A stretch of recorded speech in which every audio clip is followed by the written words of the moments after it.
hablemos de la universidad. Oye, Daniel, ¿qué estás estudiando? Perdona, es que yo hago cine. ¿Qué?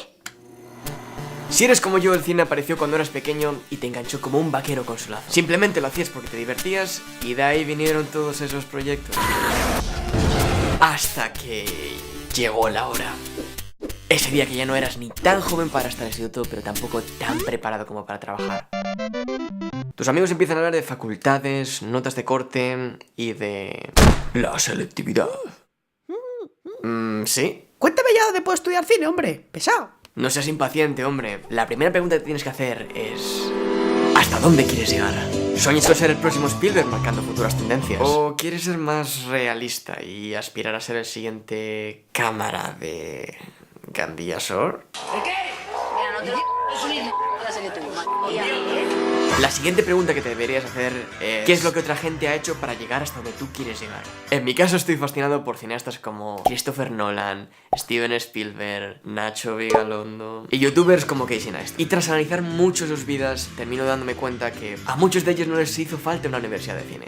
Pero esta gente, ¿cómo demonios han conseguido pasar sin un título? ¿Y las horas de estudio? ¿Y la experiencia?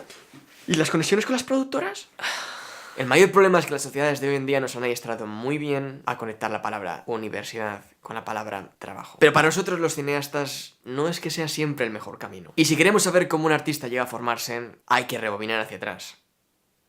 Muy hacia atrás. Aproximadamente hasta el año 1475, cuando uno de los artistas más famosos del Renacimiento, Michelangelo, apareció en el mundo. Muchos ya dicen que nació como un genio, y tal vez tengan razón. Pero lo que me es más interesante es que Michelangelo desde muy pequeño practicaba constantemente su habilidad con el pincel, lo cual le ayudó a poder trabajar bajo su primer mentor, Ghirlandaio. Con años y años de práctica, dedicación, tanto se extraña que Michelangelo se convirtiera en uno de los mejores artistas. Lo que quiero decir con esto es que para una persona que produce arte es muchísimo más importante horas de práctica bajo un verdadero maestro que teoría, exámenes y la opinión de tus profesores. Pero volvamos al presente.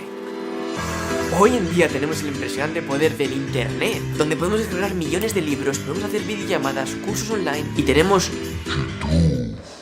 Entonces me estabas diciendo, ¿tú necesitas ir a un edificio para poder acceder a la información cuando tienes más de la que necesitas en tu bolsillo derecho? Y eso por no hablar del hecho de que cada uno de nosotros tenemos distintos puntos fuertes y personalidades. Así que tal vez una forma de estudiar donde todos aprendemos la misma lección no sea la mejor opción. En mi caso, aunque me encanta el vídeo y las historias, la programación es mi amor prohibido. Significa que en vez de combinar las dos cosas y crear algo único, ¿tengo que olvidarme de una de ellas para poder entrar en los moldes? Si te he convencido y estás deseando tirar los estudios por la borda, espera.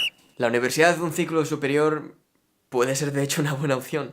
Bueno, sí que es verdad que hay una buena cantidad de directores que no fueron a la universidad y que el acceso de información que tenemos ahora es ridícula. Pero, ¿qué hay de la exposición de la información? En un específico tema que elijas, tal vez tardes años en comprobar toda la información para poder saber la que funciona y la que no.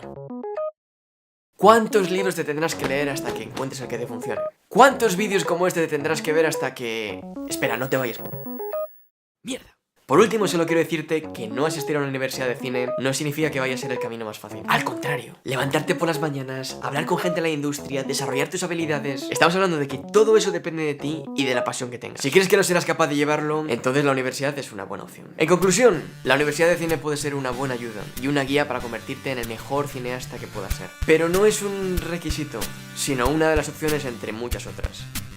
Así que, la decisión es tuya, Daniel.